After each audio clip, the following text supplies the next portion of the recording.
Hey, good afternoon, everybody. It is October 7th, 2025. We are in the New Testament book of Romans.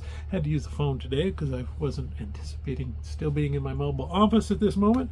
But we got a Bible, so that's all that counts. So let's read Romans chapter 2, verse 17 to 3, verse 8 today. So Paul is continuing this imaginary conversation he's having where he's essentially trying to anticipate the arguments that would come up to what he's teaching and address those.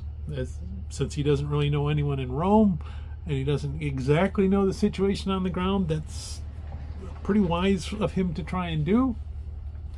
He's just told the Jewish people that, hey, just because you're Jewish and just because you have the law doesn't make you any more special than the Gentiles who didn't have the law.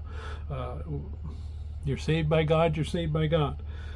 What matters is that you are putting it into practice, that you obey the law. For the Jews, that was really important because that was the Jewish idea is we have the 10 Commandments and we obey those and God will bless us. And he's starting to tell them, hey, you know what, that's not exactly it. There's a little more to the saving grace of God. Yes, as Jews, it came to you first. Yes, as Jews, you have the law, you have circumcision, and it's good, but it's only good if it's actually working on your heart and changing you. If it's not, then you're a Jew in name only, and you're no better off than the Gentiles who are running around doing whatever they want and not following God.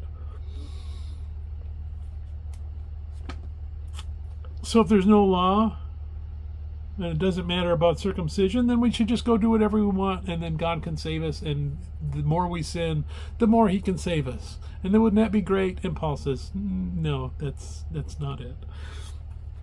That's kind of where this concludes. So let's go ahead. We're going to get right to it. We're going to read chapter 2, verse 17 to 3, verse 8. Indeed, you are called a Jew, and rest on the law, and make your boast in God, and know his will, and approve the things that are excellent, being instructed out of the law, and are confident that you yourself are a guide to the blind, a light to those who are in darkness, an instructor of the foolish, a teacher of babes, having the form of knowledge and truth in the law. You therefore who teach another, do you not teach yourself? You who preach that a man should not steal, do you steal? You who say, do not commit adultery, do you commit adultery? You who abhor idols, do you rob temples? Yes, you who make your boast in the law, do you dishonor God through breaking the law? The name of God is blasphemed among the Gentiles because of you, as it is written. For circumcision is indeed profitable if you keep the law, but if you are a breaker of the law, your circumcision has become uncircumcision. Therefore, if an uncircumcised man keeps the righteous requirements of the law, will not his uncircumcision be counted as circumcision?